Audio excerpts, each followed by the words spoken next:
Hello friends, कल के class में हम पढ़े थे अन्वय। ठीक है, आज के क्लास में हम पढ़ेंगे उसी से अगला चैप्टर। ठीक है, उसी में अगला चैप्टर पढ़ना है। तो ये लर्न विद कवि 26 मेरे चैनल का नाम है। आप लोग सब्सक्राइब कीजिएगा। ठीक है, लाइक कमेंट शेयर कीजिएगा। और यहाँ नंबर दिए हैं, मोबाइल नंबर 7479560181। व्हाट्सएप और कॉलिंग दोनों उपलब्ध है। इसमें अपना सुझाव दीजिएगा, पढ़ाई से रिलेटेड आप लोग क्या पढ़ना चाहते हैं, हम जो पढ़ाते हैं वो समझ में आता है कि नहीं। अगर नहीं आता होगा तो आप लोग बताइएगा, हम समझाने और पढ़ाने का तरीका चेंज करेंगे। ठीक है ना, आप लोग सुझाव देंगे तभी तो हम भी अपना खामियां दूर कर पाएंगे। ओके, तो चलिए अपना चैप्टर शुरू करते हैं। सारांश लेखन किसे कहते हैं? टॉपिक, चैप्टर नहीं टॉपिक। सारांश लेखन किसे कहते हैं? आज का टॉपिक का नाम है सारांश लेखन। ठीक है, तो सारांश लेखन में सारांश लेखन किसे कहते हैं, सबसे पहले हम डेफिनेशन समझेंगे कि सारांश लेखन किसे कहते हैं। ठीक है, देखिए, तो सारा अगर सारांश का संधि विच्छेद करना चाहिए तो क्या होगा? सारा जोड़ अंश बराबर सारांश होगा ना, या सार जोड़ अंश बराबर सारांश, सार जोड़ अंश बराबर सारांश हो जाएगा ना। तो सार जोड़ अंश यानी जो सारा दिया है, सारा मतलब सारा यानी सब जो दिया है, सब में अंश निकालना सारांश होगा। ठीक है ना, और डेफिनेशन समझेंगे तो और क्लियर हो जाएगा। डेफिनेशन है, किसी बड़े गद्यांश, लेख, कहानी या भाषण। गद्यांश यानी कहानी, एक गद्यांश होता है कहानी और एक पद्यांश होता है वो कविता होता है। ठीक है ना, तो किसी बड़े गद्यांश, लेख, कहानी या भाषण के मुख्य विचारों को संक्षिप्त, स्पष्ट और सरल रूप में प्रस्तुत करना, या किसी विस्तृत विषय, लेख, कहानी या गद्यांश के मुख्य भावों को संक्षिप्त, स्पष्ट और क्रमबद्ध के रूप में प्रस्तुत करना सारांश लेखन कहलाता है। क्या क्या? देखिए, गद्यांश, वो किसी बड़े गद्यांश कहने का मतलब हुआ कि जो कहानी है वो दो ढाई पन्ना में लिखा रहेगा।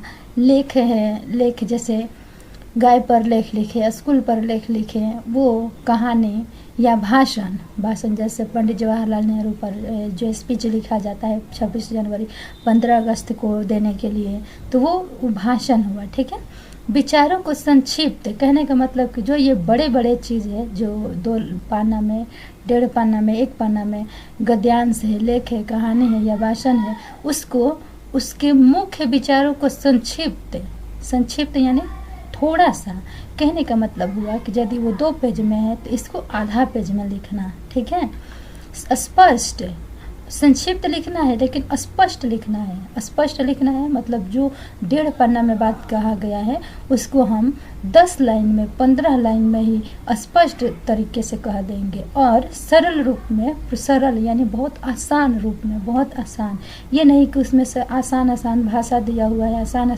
शब्द है और हम जब लिखेंगे संक्षिप्त तो जटिल शब्दों का प्रयोग कर देंगे, तो वैसा भी नहीं करना है। ठीक है ना, सरल रूप में प्रस्तुत करना, या किसी विस्तृत विषय, विस्तृत भी होता है बड़ा, ठीक है, विस्तृत विषय, लेख, कहानी या गद्यांश के मुख्य भावों को संक्षिप्त, स्पष्ट और क्रमबद्ध रूप में कहने का मतलब हुआ कि क्रमबद्ध रूप में कहने का मतलब हुआ कि कोई बात कहा गया है तो उसको लाइन बाय लाइन कहना, ये नहीं कि तितर बितर कहना। ठीक है, क्रमबद्ध के रूप में प्रस्तुत करना सारांश लेखन कहलाता है। ठीक है, अब यहाँ समझेंगे सरल शब्दों में, जो इतना बड़ा परिभाषा लिए थे समझाने के लिए, इसको शॉर्टकट में कैसे समझेंगे। जब किसी लंबे पाठ के महत्वपूर्ण बातों को, देखिए स्पष्ट कह दिया ना कि जब किसी लंबे पाठ के महत्वपूर्ण बातों को कम शब्दों में लिखा जाता है तो उसे सारांश कहते हैं, है ना। बहुत कम भाषा में कितना स्पष्ट हो गया, आगे समझेंगे। सारांश लेखन की विशेषताएं, तो सारांश लेखन की विशेषता क्या होनी चाहिए? सारांश लेखन की विशेषता क्या होनी चाहिए? देखिए, एक सारांश लेखन आता है और एक आता है एक आता है संक्षेपीकरण, ठीक है, एक सारांश लेखन आता है और एक संक्षेपीकरण आता है। तो सारांश लेखन में क्या होता है, सारांश लेखन में जैसे 2 पन्ने का कोई कहानी है तो उसको आधा पन्ना में लिखना सारांश लेखन कहलाता है, ठीक है। और क्या क्या फॉलो करना है, संक्षिप्त और स्पष्ट होना चाहिए। जो हम लिखेंगे तो वो संक्षिप्त होना चाहिए और स्पष्ट होना चाहिए और मुख्य विचार शामिल होना चाहिए। लेकिन एक आता है संक्षेपीकरण। तो संक्षेपीकरण में क्या होता है, संक्षेपीकरण में भी संक्षिप्त, स्पष्ट और मुख्य विचार शामिल होना चाहिए, लेकिन उसमें शीर्षक देंगे। जब संक्षेपीकरण लिखेंगे तो उसका शीर्षक डालेंगे। जो कोई कहानी है तो उस कहानी को हम लाइन बाय लाइन बहुत स्पष्ट तरीके से और जब तक उसका निचोड़ समझ में नहीं आएगा तब तक पढ़ते रहेंगे 2 बार 4 बार, तो ऑटोमेटिक अपने आप दिमाग में एक शीर्षक बैठ जाता है, तो वहाँ शीर्षक डालना होता है। इसके बाद संक्षेपीकरण में ध्यान रखना होता है कि कोई कहानी, जैसे कहानी को कोई एक कहानी है, जैसे मुंशी प्रेमचंद का ही गोदान कहानी ले लीजिए, तो वो यदि 2 पेज में है तो उस पेज को भाग में बांटेंगे तो 3 भाग हो जाएगा। तो 3 भाग होगा तो उसका संक्षेपीकरण 1 भाग में करेंगे, ठीक है ना। कोई कहानी का यदि 3 भाग हो रहा है तो उसका 1 भाग लिखेंगे और शीर्षक के साथ लिखेंगे तो वो संक्षेपीकरण होता है, ठीक है ना। तो अभी हम सारांश लेखन समझेंगे। सारांश लेखन की विशेषता क्या होनी चाहिए, संक्षिप्त और स्पष्ट होना चाहिए, ठीक है ना। सारांश लेखन की विशेषता में नंबर 1 संक्षिप्त और स्पष्ट होना चाहिए। दूसरा है केवल मुख्य विचारों को शामिल करना चाहिए, यहाँ हमको नंबर डालना चाहिए था, ठीक है। संक्षिप्त और स्पष्ट होना चाहिए, केवल मुख्य विचारों को शामिल करना चाहिए सारांश लेखन में, ठीक है। जब सारांश लिखेंगे तो संक्षिप्त और स्पष्ट लिखेंगे, मुख्य विचारों को शामिल करेंगे। और यहाँ है कि अपनी भाषा का प्रयोग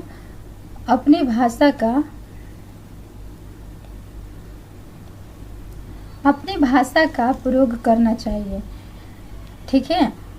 नेक्स्ट देखेंगे अनावश्यक विवरण नहीं होना चाहिए, ठीक है। अपनी भाषा का प्रयोग करेंगे, कहने का मतलब यहाँ ये हुआ रहा है कि जैसे कहानी पढ़ते हैं तो लेखक अपना भाषा दिए रहते हैं, ठीक है।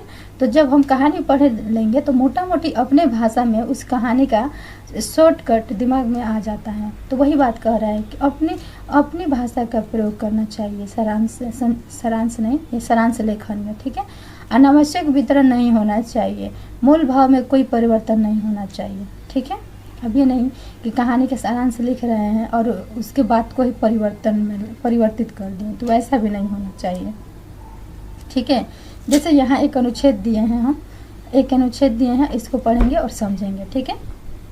अनुच्छेद है, पेड़ पौधे हमारे जीवन के लिए बहुत उपयोगी हैं, ठीक है ना। पेड़ पौधे हमारे जीवन के लिए बहुत उपयोगी हैं, वे हमें ऑक्सीजन प्रदान करते हैं, पर्यावरण को स्वच्छ रखते हैं तथा वर्षा लाने में सहायता करते हैं। पेड़ों से हमें फल, फूल, लकड़ी और औषधियाँ भी प्राप्त होती है, इसलिए हमें अधिक से अधिक पेड़ लगाने चाहिए और उनकी रक्षा करनी चाहिए। अब इसका सारांश कैसे लिखेंगे, ये एक अनुच्छेद था, इतना छोटा सा ही लिए हैं, ठीक है। अब ये अनुच्छेद था तो इसका सारांश कैसे लिखेंगे, देखिए यहाँ बताते हैं। पेड़ पौधे मानव जीवन के लिए अत्यंत उपयोगी है, वे पर्यावरण को स्वच्छ रखते हैं। हो गया ना, जितना छोटा ये अनुच्छेद था उतना ही छोटा इसका सारांश हुआ।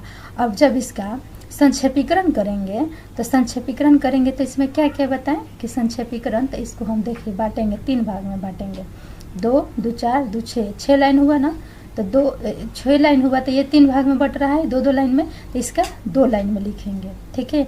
और 2 लाइन में लिखेंगे और इसका शीर्षक भी डालेंगे। सारांश में देखिए शीर्षक नहीं डाले हैं, सारांश में शीर्षक नहीं डाले हैं, लेकिन संक्षेपीकरण में लिखेंगे तो इसका शीर्षक भी डालेंगे, ठीक है ना। नेक्स्ट समझेंगे, आगे पढ़ेंगे इसमें का। जैसे ये तो संक्षेपीकरण के लिए 2 लाइन बताए थे, लेकिन इसमें अभी आगे है, तथा अनेक आवश्यक वस्तुएं प्रदान करते हैं, इसलिए उनकी रक्षा करना और अधिक पेड़ लगाना आवश्यक है, ठीक है। ये सारांश हुआ। सारांश कितना शॉर्टकट में हुआ, पेड़ पौधे मानव जीवन के लिए अत्यंत उपयोगी है, वे पर्यावरण को स्वच्छ रखते हैं तथा अनेक आवश्यक वस्तुएं प्रदान करते हैं, इसीलिए उनकी रक्षा करना और अधिक पेड़ लगाना आवश्यक है।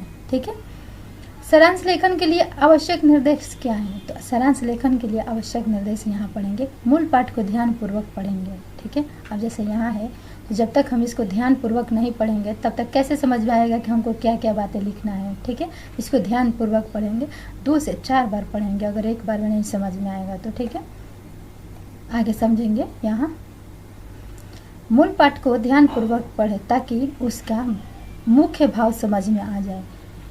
अब यहाँ समझेंगे, मुख्य विचारों को चुने और गौण बातों को छोड़ दें। कहने का मतलब हुआ कि जो मुख्य विचार को लिखना है उसको हम अंडरलाइन भी कर सकते हैं। ठीक है, और जो अनावश्यक बात है उसको छोड़ देंगे। ठीक है, दूसरा है अनावश्यक उदाहरण।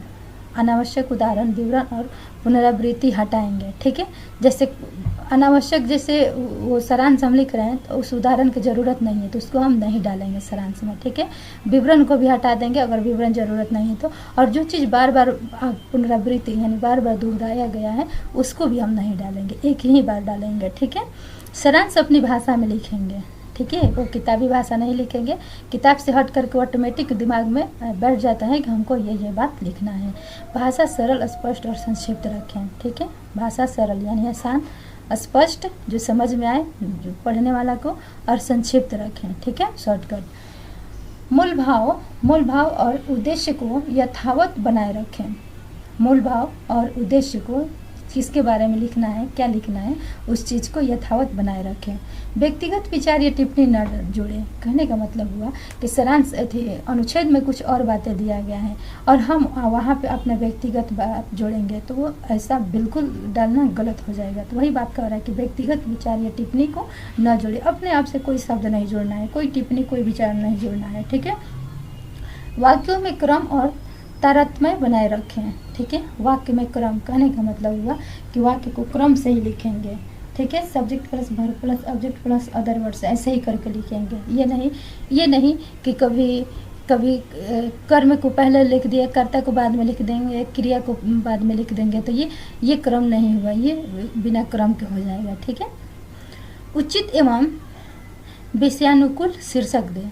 उचित एवं विषयानुकूल शीर्षक दें, एक शीर्षक भी देना होता है। ठीक है, ये संक्षेपीकरण में आता है। ठीक है, उचित शीर्षक। आगे समझेंगे, सारांश सामान्यतः मूल पाठ से छोटा होना चाहिए। ये तो हम बार बार बता रहे हैं कि सारांश जो है वो मूल पाठ से छोटा होना चाहिए। जैसे यहाँ एक मूल गद्यांश ले रहे हैं। ठीक है, गद्यांश ले रहे हैं यानी ये कहानी है, छोटा मोटा पढ़ेंगे इसको। वृक्ष हमारे जीवन के लिए अत्यंत उपयोगी है। वे हमें ऑक्सीजन प्रदान करते हैं, पर्यावरण को शुद्ध रखते हैं तथा वर्षा लाने में सहायता करते हैं। ये तो रिपीट है, पहले ही बताए हैं मगर ये फिर से यही आ गया है, कोई बात नहीं, समझेंगे। वृक्ष हमारे जीवन के लिए अत्यंत उपयोगी है। वे हमें ऑक्सीजन प्रदान करते हैं, पर्यावरण को शुद्ध रखते हैं तथा वर्षा लाने में सहायता करते हैं। वृक्षों से हमें फल, फूल, लकड़ी और औषधियाँ भी प्राप्त होती हैं, इसलिए हमें अधिक से अधिक वृक्ष लगाने चाहिए और उनकी रक्षा करनी चाहिए। तो देखिए, अब इसका शीर्षक दे रहा है, यहाँ समझिए। देखिए, यहाँ जो हम बताए हैं ये मूल अनुच्छेद था और किस लिए, सारांश लेखन के लिए बताएं, ये सारांश लेखन के लिए था।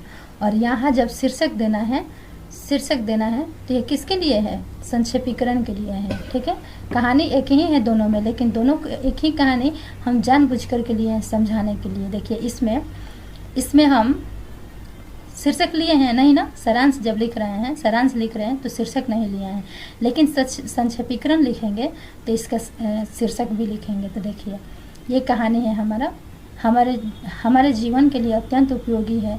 वृक्ष हमारे जीवन के लिए अत्यंत उपयोगी है। वे हमें ऑक्सीजन प्रदान करते हैं, पर्यावरण को शुद्ध रखते हैं तथा वर्षा लाने में सहायता करते हैं। वृक्षों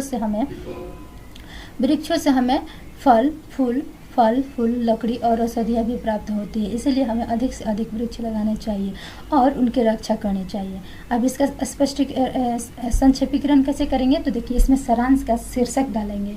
सारांश था, उसका शीर्षक डालेंगे तो शीर्षक क्या हो जाएगा, वृक्षों का महत्व हो जाएगा ना।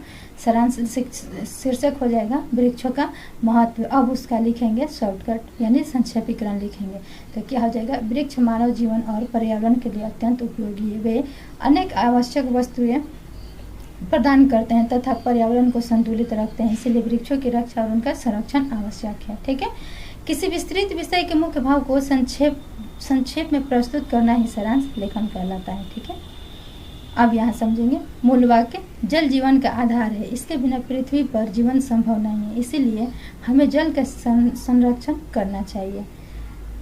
ये दूसरा एक सेंटेंस लिए,